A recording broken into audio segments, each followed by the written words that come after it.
ஜனங்கள் ஒருபோதும் வெட்கப்பட்டு போவதில்லை. ஜனங்கள் ஒருபோதும் வெட்கப்பட்டு போவதில்லை.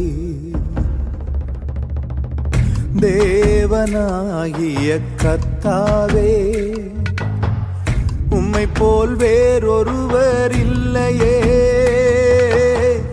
தேவனாகிய கர்த்தாவே,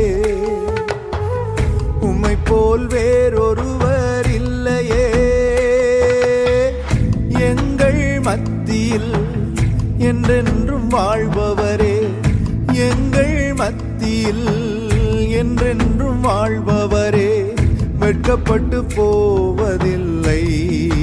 நாங்கள் வெட்கப்பட்டு போவதில்லை.